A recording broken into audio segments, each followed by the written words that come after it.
And we are back. What is up, you beautiful people? Welcome to 2023. It's a new year. The bear market is still fully in swing. It's gotten very quiet across Bitcoin, but we're still rocking. We're still going to talk about Bitcoin. What's the latest that's been going on? I'm here to update you. If you don't know me, my name is Jacob Brown, but I go by Jake Blockchain on the interwebs. And I'm here to give you just that. I talk to the founders that are building on Bitcoin, covering all the innovation that's happening. So without further ado, let's jump in. We're covering Bitcoin, Lightning, Stacks, RSK, and Liquid today. And yeah, so we'll start off with Bitcoin. It had an anniversary of sorts. So on January 3rd, 2009, the first ever Bitcoin transaction was submitted. And then on the 9th, that first one was mined, where Satoshi got the first 50 Bitcoin in existence. So pretty crazy to think that 14 years later, this is how much has happened, where it's has the real potential to be some kind of new global reserve currency, and we can effortlessly exchange value with things like Lightning across the world. So really, really curious to see just how much happens in the next 14 years, because these things obviously have a slow start to get going, and then they just kind of like ramp up as adoption goes, and there's just more and more stuff and infrastructure built. So super bullish on Bitcoin. Nothing has changed, even though there's a bunch of BS going on in the past year. Next up, there's an old proposal called BIP 300 or BIP 301 as well. There are kind of two of them, and it's to attach drive chains to Bitcoin, where you could bridge in your native Bitcoin and it will mint the appropriate amount of tokens on another chain like Ethereum or Zcash. Basically, you could clone a crypto layer, and instead of having an altcoin, it would be pegged 1-to-1 with Bitcoin. And so you can have everything that you need with these smart contract platforms or privacy layers using just the native asset that is Bitcoin.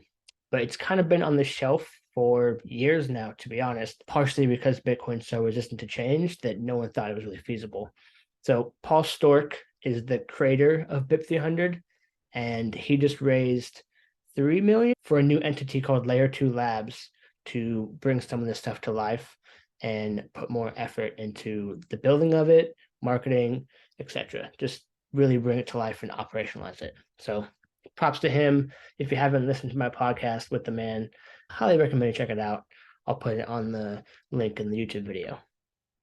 And then last little fun fact for Bitcoin for this week is $8 trillion, over $8 trillion was settled on Bitcoin last year, which is a staggering number.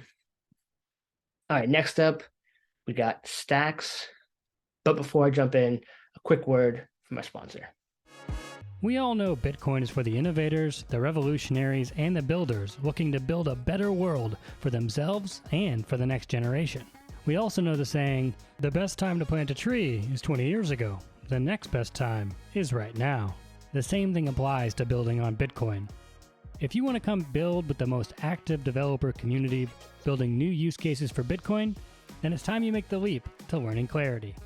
Clarity is the Stacks smart contract programming layer, which enables us to work on DeFi, smart contracts, and so much more, all built with the safety and security that comes with Bitcoin. Start today by going to start.stacks.org. Start.stacks.org has a 5-step journey that will take you from complete Stacks novice to teaching you Clarity all the way to finding a job with a Web3 Stacks startup. Don't wait another month, year, or decade waiting to get involved in the Bitcoin ecosystem. Start building on Bitcoin today. Go to start.stacks.org to start learning and building today. Thank you to the Stacks Foundation, as always, for sponsoring. So without further ado, let's jump in. First, Stacks Bridge, which is a bridge to connect stablecoins on ETH, USDC specifically, to Stacks, as it's a variant that exists on Stacks called XUSD. So with this bridge, in a fully trustless way, you can connect your USDC from ETH and bridge it into applications and your Hero wallet on the Stacks side to be used on Arcadico, on Alex, and things like that. So You get liquidity pulled from either chain, and they can go back and forth in this permissionless way. So super, super, super excited. It's live on testnet right now, coming soon, but it looks fantastic. Next, in tandem with that, Alex is launching a stable swap on their platform. So you'll soon be able to swap from USDA, which is Arcadico's stablecoin, and XUSD, which is the wrapped version of USDC. So this is on testnet now, also coming soon. Next up, Xverse, which is by far the best mobile wallet experience if you're on Stacks. They just released their desktop Chrome extension. So now it's not just the Hero wallet. If you want to, you can use the Xverse wallet. And I gave it a shot. The experience was excellent, which I expect nothing less from the Xverse team. So you can check that out. Everything I mentioned will be in the description below if you want to try it out right now. And then last but not least, by far the biggest news to come out of the past few months is SBTC, which is a Bitcoin peg in, peg out solution to be able to bridge in native BTC and then have a derivative SBTC minted on Stacks 1-to-1. You can spend it however you want across the ecosystem. And then when you're ready, you can peg back out and get your native Bitcoin back. So lots to explore in this. A ton of work is going on right now inside working groups to bring this to life. But there's also been a lot of questions about how exactly does this work. And so Max from Hero Systems, which is the developer tooling company inside Stacks, did an interview with Igor, which is one of the main developers working at Trust Machines and working on SBTC. So it's probably the best 30-40 minute conversation I've seen to date on the nuances of how SBTC will work. So if you're curious, you want to know what's going to be the next big thing in the next 6 months to a year as this comes to fruition, highly recommend you spend the time, watch this video. All right, jumping over to Lightning. It continues to do, there's just so much going on Lightning. So first up, nice little stat. It's been over 5,000 BTC in capacity for a couple months now, which was a line that for a while it was just approaching, but never quite crossed. Now it's staying over that number. It hasn't grown too much since then. It's kind of holding a steady state, but a lot more people I'm seeing are trying out running Lightning nodes to get like free sats to earn a yield. So I'm continuing to watch that stat. That 5,000 mark is interesting. In the bear market, 5,000 BTC is the capacity of Lightning currently. We'll see how that grows. Next, a Breeze, which is a company that does Lightning infrastructure stuff. They just raised $4.5 million, and their main target is to make Lightning as a service products. So currently they have a podcast player and they have a point of sale system that runs on your phone, and you can control your entire transaction just through your mobile phone. So it'll handle, if you have a coffee shop, you could choose a grande cappuccino. It'll spin up a Lightning invoice. The person pays it. It goes to your wallet. Almost no fees. Super frictionless. All you need is a smartphone and a cellular Wi-Fi connection. So huge implications for disrupting a ton of the entrenched players for not just credit card processors, but them getting a whole bunch of new funding to be able to bring a lot more features to these existing tools. And they really want to be a whole company that builds out a suite of Lightning tools. So watch out for Breeze. Next, Mash, which is also an excellent Lightning company. They do a Chrome extension and allow you to add small snippets of code to your website and put things behind Lightning paywalls. So it could be send me 10 cents and I'll unlock my email address so you can spam me, something like that. If you want to watch this YouTube video, pay me X amount with this invoice. And it's super frictionless. If you're using the Mash extension, you don't even have to scan anything on your phone. You just hit the button. It takes out a small amount from your Mash wallet that you've already bridged in on the Chrome extension, and it's just, you get what you need. So they released a whole bunch of new updates for using their code, how to monetize, how to make different things display differently so you get more customization, a bunch of stuff. So I've used Mash, really, really like it. It's a good experience. And that team is is top tier. So if you got a website and you want to integrate Lightning, Mesh is the way to go.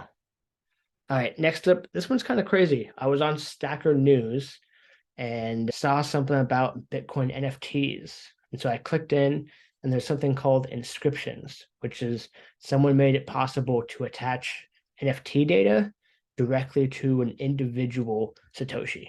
So you can inscribe a Satoshi with this data and attach Bitcoin NFTs to it. So pretty crazy that people are still innovating at these different layers, like the Satoshi, or on Lightning, for example, with something like Taro. So I'll link that below, but that's something that's super interesting. Just popped up in the past couple of days. All right, next up, Damus, I think that's how you say it, officially submitted to the Apple App Store. This is a Nostr Twitter client that integrates the Nostr protocol and Lightning in a very integral way. So they're recreating Twitter in a decentralized fashion that also has Lightning at the core. So they're trying to go full-time and not just be on test flight, which is a very friction experience and has a cap of how many users can use it. And they want to be properly recognized on the App Store. So good luck to them.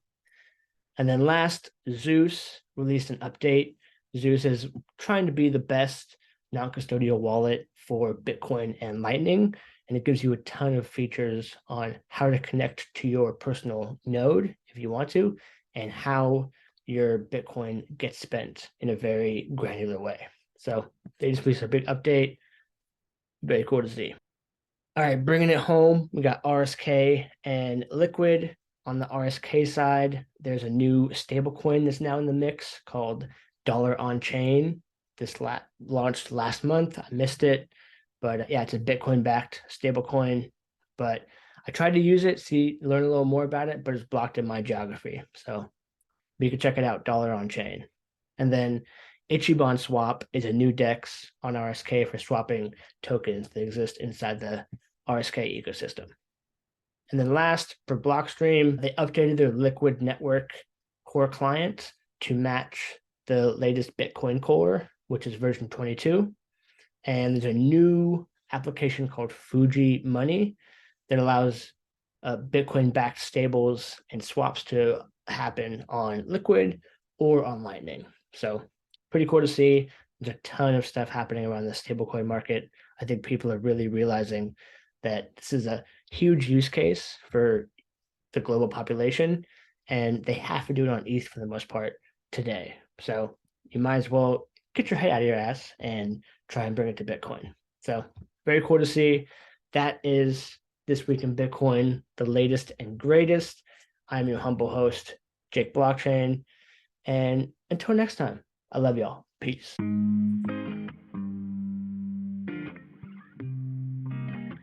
Welcome to Built on Bitcoin. I know that things don't always go your way, but I'll be right here waiting. I've been waiting now. I've been trying to figure out a way to make it out, 'cause I don't